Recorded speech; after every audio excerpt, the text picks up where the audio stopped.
Ada yang bertanya, kalau untuk jadi presiden di Indonesia katanya memerlukan biaya sekitar 9 triliun rupiah atau sekitar berapa? 1 billion dolar, nggak nyampe kali ya. 9 triliun rupiah itu dianggap adalah ongkos demokrasi termurah sedunia. Jadi jika seseorang memiliki 9 triliun, maka peluang dia untuk menjadi presiden atau pemimpin di Indonesia itu besar gitu. Nah, dan pada saat dia menjadi presiden, dia ngapain? Itu yang jadi kunci. Dia akan memegang hampir 2.000 triliun anggaran nasional.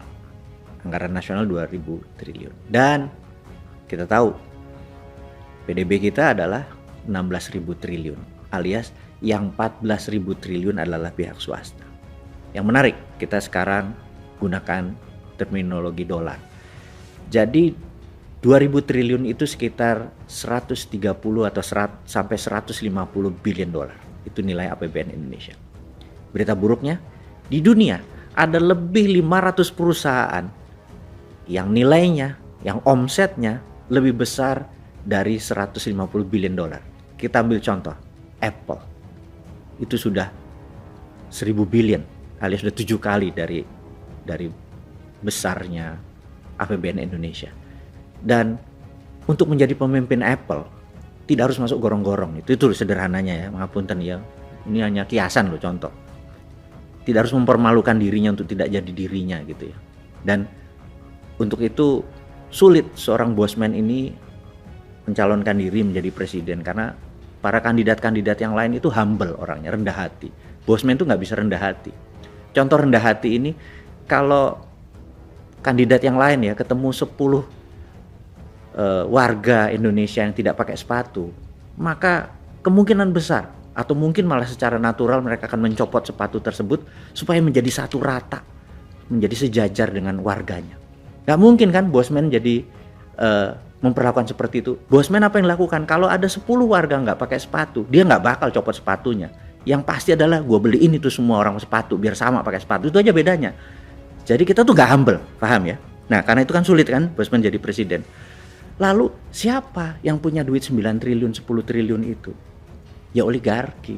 Jadi gak heran di demokrasi yang belum dewasa, rakyatnya bisa dibeli, maka oligarki itu bisa membayar kandidat-kandidat untuk lolos menjadi pemimpin Indonesia, untuk mengelola yang 2.000 triliun tersebut, dan untuk membuat kebijakan yang 14.000 triliun tersebut supaya beredar di kalangan oligarki doang. Kira-kira ya, ini jahat ya gua ngomongnya ya. Tapi ini hanya untuk wake up call, untuk alarm doang, untuk lu pada bangun semua gitu ya, berpikir ada benernya juga kali ini bosman ngomong kayak gitu. Lalu siapa yang punya 9 billion itu yang tidak oligarki? Ya hanya bosman juga, tapi itu nanti ya rahasianya ya. Gue kayaknya harus manggil dulu bawa kendi muter-muter itu dulu supaya langit kasihan sama gue gitu ya. Jadi intinya adalah ada cara kedua nih. Cara kedua untuk menjadikan non-oligar menjadi pemimpin Indonesia. Itu rumusnya. Bagaimana caranya? Gimana kalau kita ke sejarah lagi? Biasa nih bosman apa-apa ke sejarah, ke belakang, agar ada landasan berpikir, ada referensinya. Karena akademisi tanya, apa alasan lo? Apa referensinya gitu. Kita kasih bos, tenang bos. Jadi Anda sekolah jauh-jauh, kita fulfill atau kita penuhi ego ilmu tadi. Bahwa apa landasan Anda berpikir bahwa bisa menjadikan pemimpin negara ini tanpa bergantung pada oligarki gitu ya. Anda semua tahu dulu saya secara ecek-ecek pernah sekolah di negeri seberang dengan keilmuan yang sedikit tidak terlalu penting, karena itu bosman kan tagline-nya adalah wong bodoh ngaku pinter. Ya tetap saat ini ya wong bodoh yang ngakunya aja pinter, sok-sok baca buku gitu ya biar kelihatan pinter. Intinya adalah kita ingetin bahwa latar belakang aplikasi psikologi yang pernah saya peroleh dulu itu mudah-mudahan bisa membenarkan pada saat teori menjadikan seseorang jadi presiden atau pemimpin Indonesia tanpa bergantung pada oligar atau dananya oligar. Nah, dulu tuh sewaktu mengambil pelajaran applied psychology itu saya punya sahabat JB panggilannya, atau John Buchanan, ya nggak penting lah nama tersebut. JB ini kalau adalah orang yang membuat saya seperti ini sekarang mungkin besar sekali. Jadi kalau kami ada pelajaran psikologi, misalnya waktu itu kita diajarin tentang underdog effect gitu ya, underdog. Wah, guru kita selama 2 jam di kampus mengajarin tentang underdog effect. Profesor namanya Profesor Stadler, well respect profesor di California gitu ya, dia mengajarkan. Terus wah, JB ini selalu exciting gitu ya, begitu keluar selalu dia bilang, lu ngapain nih gitu ya, nggak ngapa-ngapain, lu tolong gua. Jadi saya tuh selalu jadi victimnya dia, karena dia asisten dosen. Jadi kalau dia seneng, nilainya tinggi, dosen tinggal oke-oke aja karena muridnya banyak gitu ya. Nah, JB ini selalu bilang, what do you do? Nothing. Lu bantu sama gua, lu jadi cari responden gitu ya. What do I do? Gua ngapain gitu ya. Terus dia bilang, bawa flip chart 2. Terus di flip chart 1 dia tulis kecil gitu ya, gambar, terus tulis E gitu ya. Terus di flip chart besar ditulis B gitu ya. Terus kamu cari responden, ngerespon mana bela mana.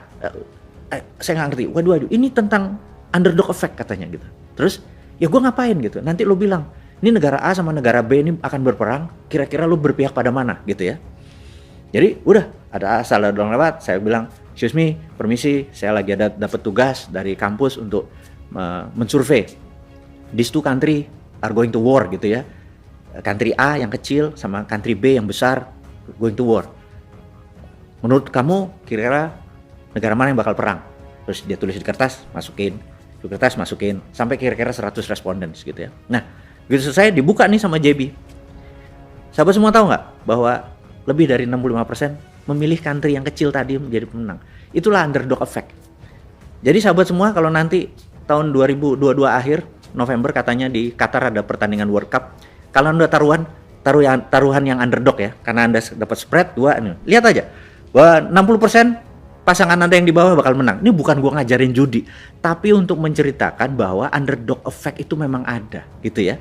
Jadi karena itu nomor 1, kalau kita posisinya underdog, chance kita menang 60%. Mulai paham ya? Nanti kita akan sampai sana nih psychologicalnya. Nah, sama kita kembali sekarang ke Amerika di tahun 1890 sekian. Itu oligar Amerika, ada namanya Vanderbilt yang memiliki jaringan kereta api, ada Rockefeller yang memiliki kontrol atas minyak bumi dan Jean Paul Getty, kemudian ada JP Morgan sebagai funder yang sangat besar, ada raja besi yang namanya Carnegie gitu ya, Andrew Carnegie. Orang kayanya luar biasa banyaknya dan benar-benar kaya. Bahkan kekayaan para oligar itu dibandingin kekayaannya Bank Sentral Amerika masih kaya oligar gitu ya. Untuk bukti. Kita teman-teman muda ini kan, Anda semua adalah gadget dan bangsa yang digital sekali. Zilenial dan milenial yang antara 40 tahun ke bawah ini Anda adalah generasi digital. Anda cek di Wikipedia. Di tahun 1899 Filipina waktu itu minta merdeka dari Spanyol, dan syaratnya Spanyol gampang, minta bayar 20 billion US dollar. Valuasi kira-kira waktu itu ya, tentunya dalam mata uang, bukan dolar. Dan Filipina tidak punya uang seperti itu, maka Filipina meminta Amerika, karena itu dalam pandangan lain Filipina adalah negara yang dimerdekakan Amerika dan Filipina adalah bangsa yang dikontrol oleh Amerika, karena kemerdekaan dibeli. Beda kayak Indonesia, kemerdekaannya pakai bambu runcing tumpah darah. Indonesia memang fight memperoleh kemerdekaan tersebut gitu ya. Sekali lagi, kita bukan merendahkan Filipina, tapi sejarah bangsa itu membuat berbeda, kita harus respect satu sama lain. Nah, pemerintah Amerika waktu itu tidak punya 20 billion dolar. Pemerintah Amerika minta ke Andrew Carnegie. Apa yang terjadi? Andrew Carnegie membayar kemerdekaan Filipina, yang sampai dia mati dia nggak pernah menginjak Filipina. Nah, karena Andrew Carnegie disebut bapak filantropi dunia, bahkan foto Andrew Carnegie ada di Bill Gates. Karena itu Bill Gates mengklaim dirinya adalah the biggest filantropi atau penyumbang, tapi dia nggak akan pernah bisa. He never could be like Andrew Carnegie, karena Andrew Carnegie better, dia memerdekakan sebuah negara. Nah, jadi kita lihat oligarnya itu lebih kaya daripada bank sentral gitu. Nah, karena oligar itu kaya, presiden-presiden Amerika siapapun itu pasti oligar yang membiayai gitu ya. Nah, sampailah di tahun 1910, 11, 12 sampai segala macam, di mana oligar itu sangat kuat mengendalikan, kaya miskinnya sangat ekstrim, buruh itu nggak ada nilai dan sangat rendah kesehatannya, kelayakannya untuk hidup sangat rendah, dan banyak yang gerah, sudah yang gerah. Nah, sampailah suatu hari ada 3 orang kalau di Indonesia ya, kayak lembaga survei gitu ya, yang suka mensurvei konstituen atau mensurvei calon kandidat gitu. Nah, 3 orang ini sedang duduk-duduk di kafe, kemudian dia menengok ke samping, itu ada satu orang senator, ya cukup biasa aja, nggak dibilang loser tapi juga nggak dibilang spesial. Senator ini bernama Warren Harding gitu ya. Nah, dia tinggi, besar, ganteng, dan dia lagi shoe shining, lagi nyemir sepatu, kan dulu duduk itu ada yang nyemir. Terus mereka bertiga ngeliat, wih, ini orang keren juga, boleh juga nih kita jadiin presiden gitu ya. Itu kata 3 orang itu. Terus mereka bertiga datang ke Harding, dia bilang, lu mau jadi presiden Amerika? Harding bilang, oke, tapi lu ikutin gue ya. Dia ikutin tuh bener-bener, dia ngomongnya ngomongnya di draft, tindakannya. Dan kebetulan Warren Harding ini tinggi gitu ya, 6 feet something gitu, 180 hampir 190. Secara psikologi, sekali lagi ini ilmu psikologi, kalau orang tinggi itu maka orang kita yang di bawah ngelihatnya itu posisinya submission, atau bahwa di atas tuh posisinya otoritatif gitu ya. Jadi karena dia tinggi, ngelihat orang tuh otoritatif, jadi kelihatannya keren gitu ya. Jadi mengerti kenapa orang tinggi terkadang mempunyai nilai lebih gitu ya. Nah, Warren Harding ini tidak pinter-pinter banget, tapi di semua perkataannya, tindakannya di drill oleh 3 orang ini. Dan dananya dari mana? Anggap di Indonesia sekarang 9 triliun itu dikumpulin dari UKM gitu ya.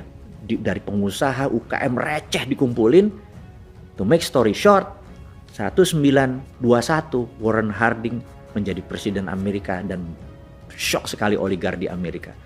Dia nggak berumur panjang, hanya 2 tahun dia di Gedung Putih, dan dia bisa dikatakan presiden terkorup karena banyak sekali oligar-oligar membayarin dia, dan dia terima. Tetapi timnya dia membentuk sesuatu yang baru. Dan oke, kita skip ceritanya, tapi Anda boleh lihat detailnya tadi, bahwa sejak saat itu puncaknya nanti adalah di tahun 1930 krisis karena terjadi serangan terhadap peraturan dari negara, menekan oligarki, menekan para konglomerat, membuat UKM naik. Intinya banyak yang sakit hati di oligarkinya. Intinya lagi tahun 1930 Wall Street collapse gitu ya. Nah, collapse-nya Wall Street ini membuat dunia goncang, membuat Nazi akhirnya bergerak di Jerman dan lain sebagainya. Tetapi saat ini Amerika tuh menjadi negara yang paling adil, di mana jumlah orang kayanya, UKM-nya, dan negaranya benar-benar 1:1 menjadi seimbang. Kalau dulu ini 80% gitu ya, yang ini 10%, negara cuma 10%. Sekarang menjadi berimbang. Dan Warren Harding itu game changing, bisa dikatakan game changing. Jadi sahabat semua, bukan berarti untuk menjadi presiden itu harus oligar sebagai fundernya. Tetapi bisa juga kita memilih someone menjadi Warren Harding yang akan membela para UKM, para pengusaha receh, para buruh, para nelayan, para petani, untuk bergandengan tangan menjadi sesuatu yang baru di Indonesia. Ini game changing. Habis itu akan seimbang, oligarnya, rakyat umumnya, UKM-nya, dan negaranya menjadi seimbang. Dengan kekuatan 3 hal inilah yang membuat Indonesia ke depan menjadi the strongest country in the southern hemisphere sekali lagi di wilayah selatan Katulistiwa. Dan 2045 itu hanya pada saat ulang tahun Indonesia ke-100 itu baru hanya 23 tahun lagi dari sekarang. Dan tidak mungkin kalau ini semua terjadi di 2024, Indonesia akan menjadi negara yang powerful dengan tidak menghilangkan oligar, tapi menyeimbangkan kekuatan pasar dan kekuatan pengaruh. Saya rasa pelajaran kali ini adalah sampai di sini dulu. Terima kasih buat Anda semua. Salam sehat selalu.